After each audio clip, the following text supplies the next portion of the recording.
What's up, everybody? We're here to talk about the Civil War. Who is it for? You decide.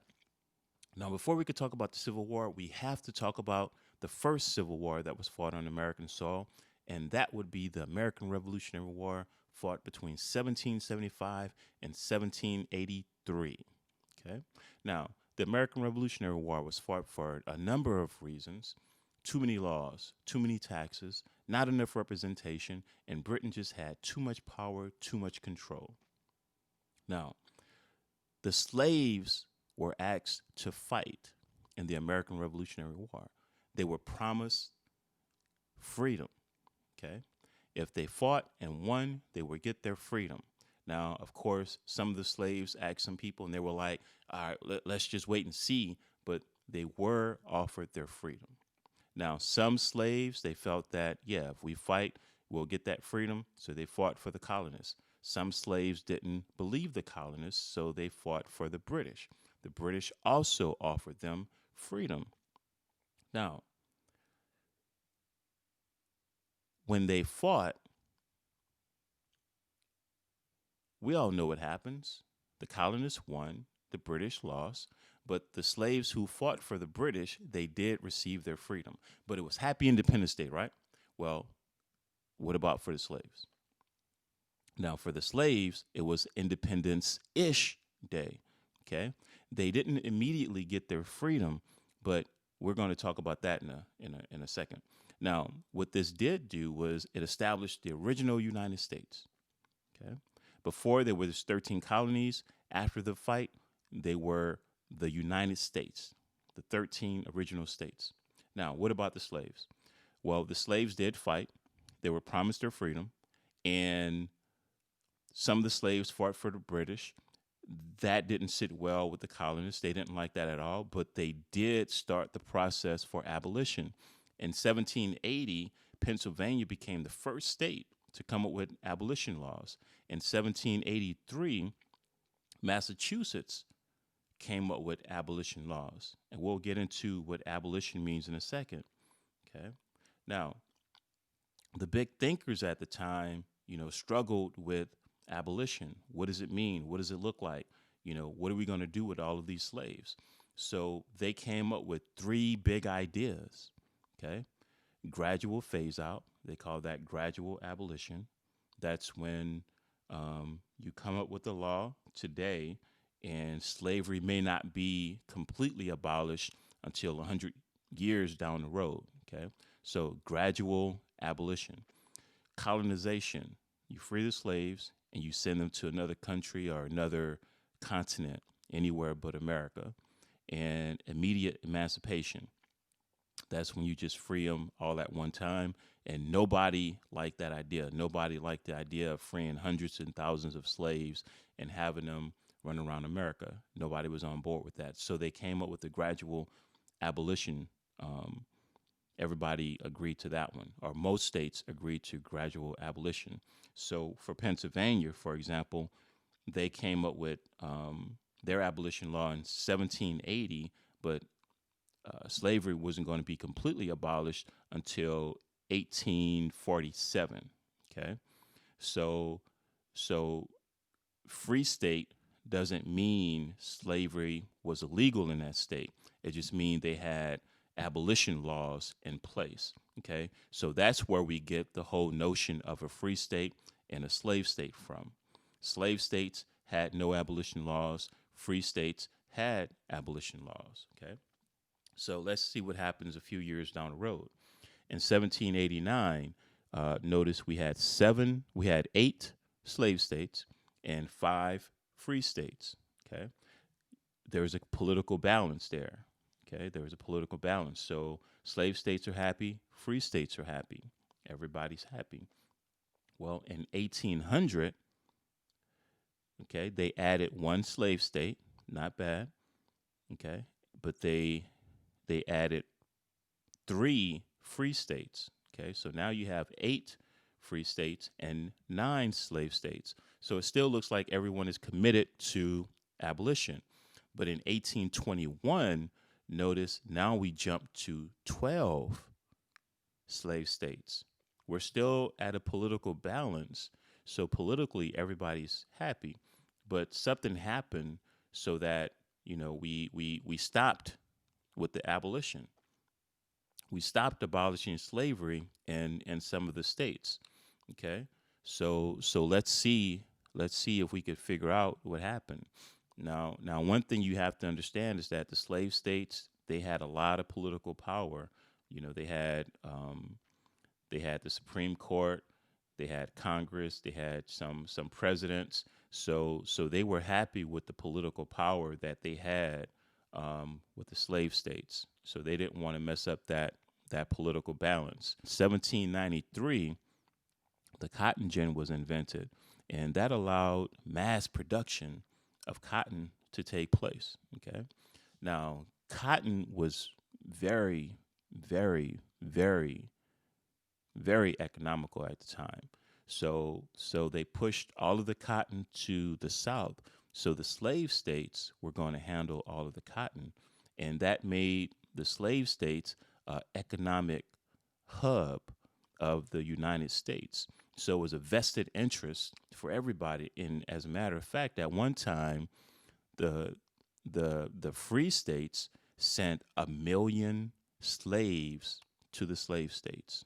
Okay, 1 million slaves went down to the slave states. So notice in 1858, um, we now have 15 slave states and 17 free states. Okay, so in 1858, around 1858, that's when the slave states they started getting a little bit upset because the political balance was a little bit off.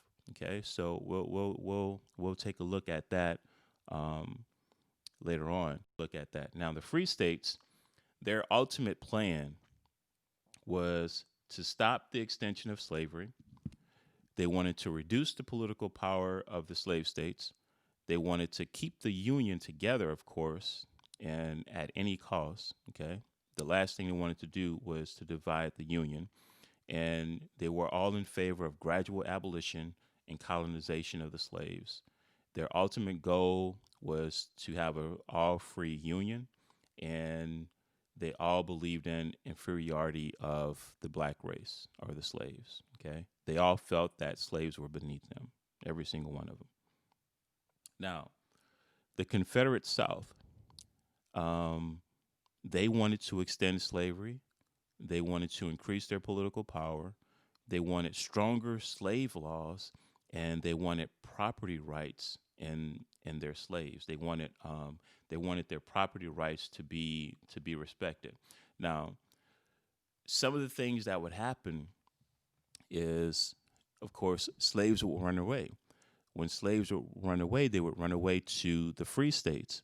And when they would run away to the free states, well, sometimes the slaves were sent back to the slave owners. A lot of times they weren't. So the slave states felt that their property rights weren't being respected. Other things that would happen is that when a slave owner would travel to a free state, sometimes the slave would get a lawyer and try to sue the owner, stating that, well, since we're in a free state, I am now free. Okay. And in some cases, the owner would lose. So they would lose their slave. In their minds, they were losing their property. Okay, because they view slaves as property. They didn't see them as humans. They saw them as property. So they would lose their property. So when they talk about property rights and the slaves, that's kind of what they wanted. They wanted more respect from the free states, for their property, for their slaves. Now, as far as extending slavery, they wanted to be allowed, when a state was added on, they wanted to be allowed to go into that state and practice slavery. But as we saw, the the free states were opposed to extending slavery.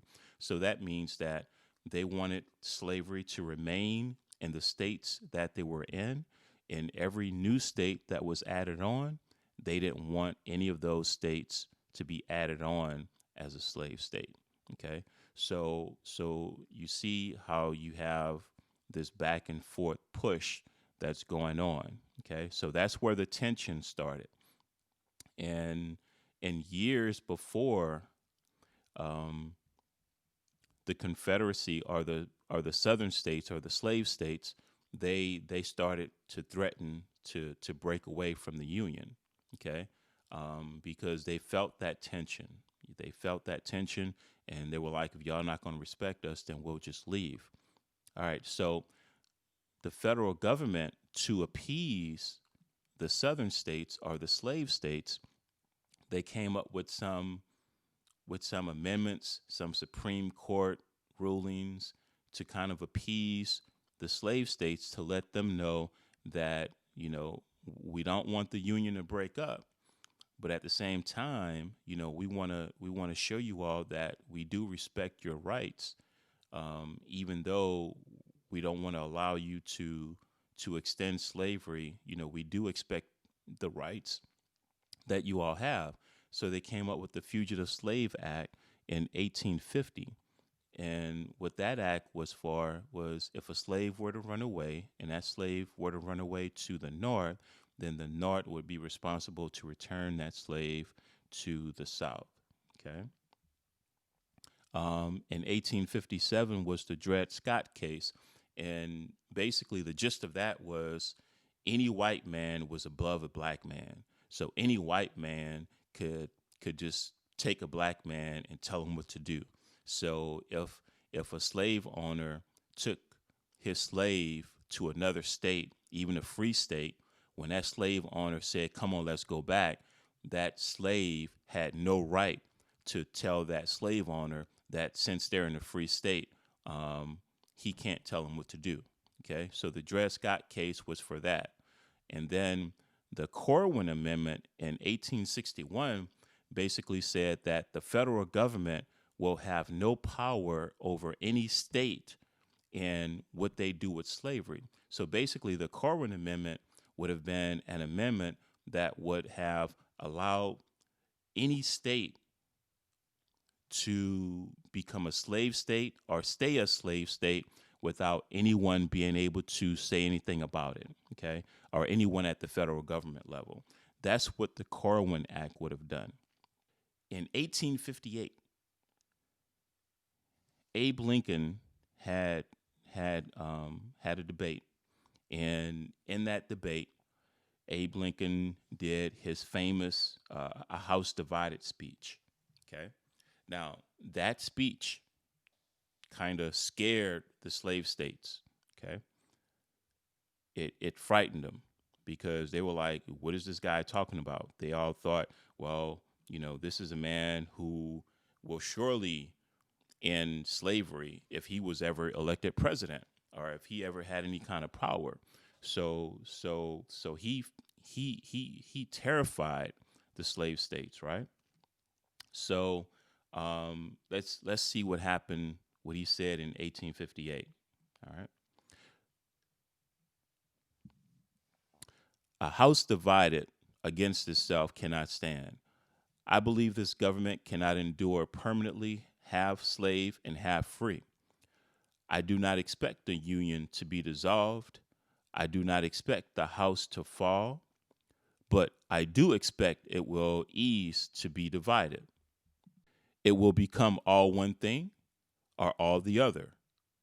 Either the opponents of slavery will arrest the further spread of it and place it where the public mind shall rest in the belief that it is in the course of ultimate extension, or its advocates will push it forward till it shall become lawful in all the states." Okay, so basically, what Lincoln was saying there is we can't have a slave state and a free state. We have to have all slave or all free. Okay, either all the states come up with abolition laws, or we just got to get rid of the abolition laws and we just all have slaves, because this political uh, back and forth is just tearing up the Union, so we can't have that. Now, Lincoln was not saying that they need to abolish slavery all at one time. Okay, but what he was saying was that the United States, if they were going to remain united, they had to agree that they were going to continue with the process of all of the states coming up with abolition laws at some point. When that point was, nobody knew. Okay. That point could have been 100 or 200 years down the road, but he felt that they had to continue making progress towards all of the states coming up with abolition laws. He was for abolition, and he also liked the idea of colonization. So he wanted to free slaves, but send them somewhere else. He didn't want them to stay in America.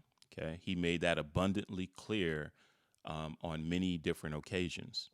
He wanted to stop the spread of slavery, of course.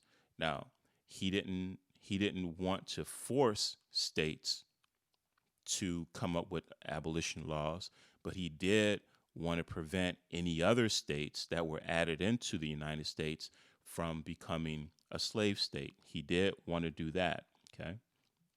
Now, um, he had the ultimate goal of getting all of the states to agree to abolition.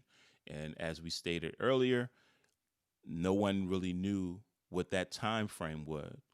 It could have been 100 years, it could have been 200 years, but he just knew that he wanted states to work towards abolition with no immediate time frame.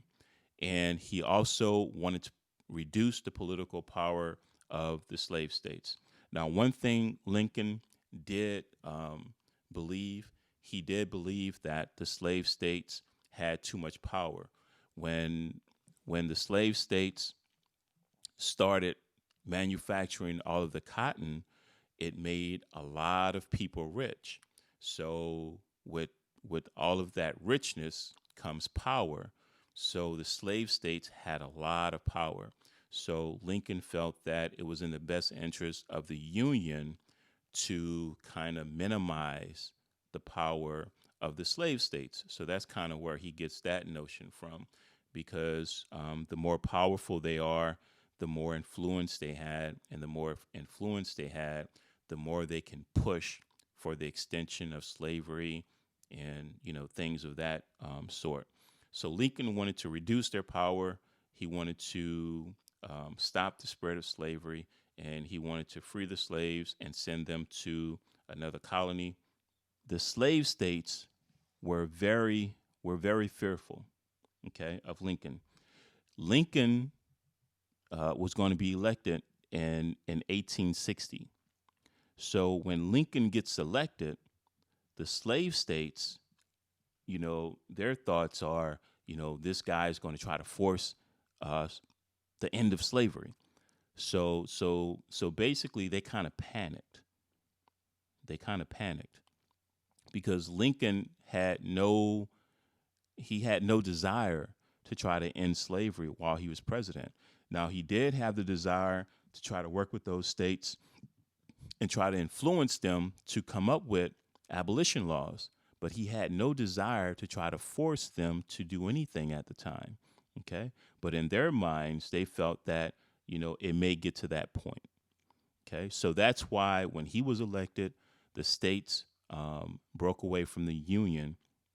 And when they broke away from the Union, now that was a big no-no, because you had about 13 states that broke away. That's a lot of resources. That's a lot of land. That's a lot of money. Okay, so they're not going to let that go without a fight. So so that was one of the main reasons why the Civil War started.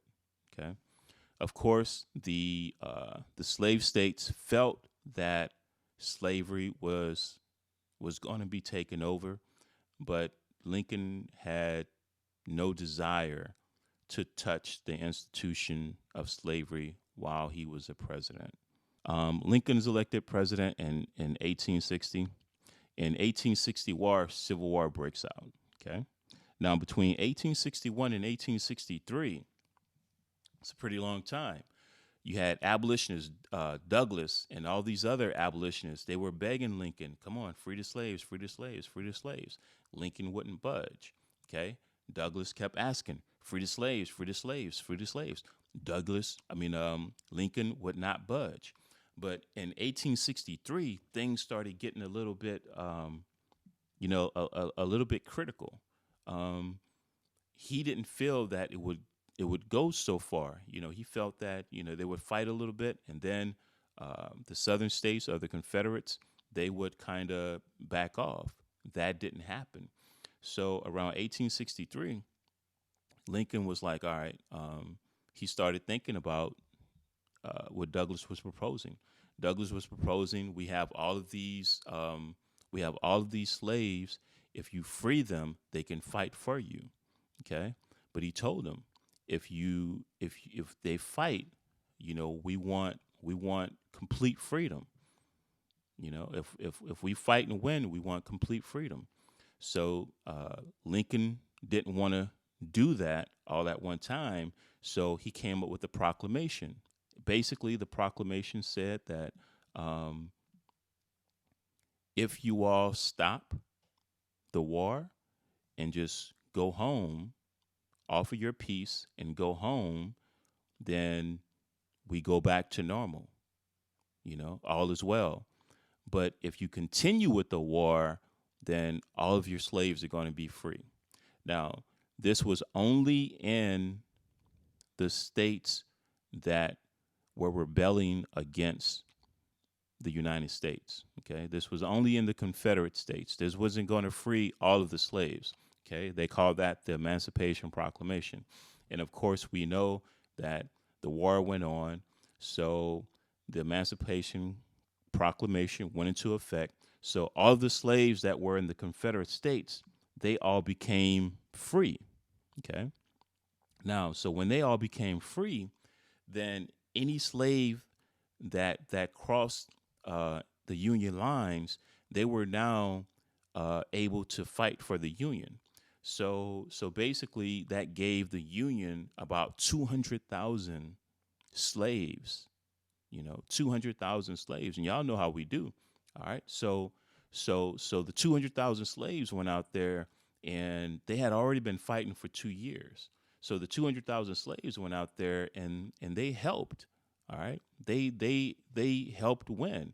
Before they went out there, it was critical. One of the reasons why Lincoln actually agreed to free the slaves was because the Confederates were, they were winning. They were winning a lot of battles. So Lincoln got scared, and it was basically out of necessity that that he sent out the Emancipation Proclamation. Okay, if they were going to end the war, then that would be it. They wouldn't have to worry about the Union breaking up. But when they didn't end the war, he felt that it was possible that they can lose. So he needed all the men he can get. He put the slaves out there. They went out there. They did well. They fought hard, and they won a lot of battles. And of course, as we all know, in 1865, the Civil War was won by the United States, and basically the rest is history. The 13th Amendment was signed, and all of the slaves were freed. Lincoln did hold up his end of the bargain. He said that if they were to fight and win, then slavery would end. Now, Lincoln held up his end of the bargain. Slaves were freed, but of course, we know we have a long way to go.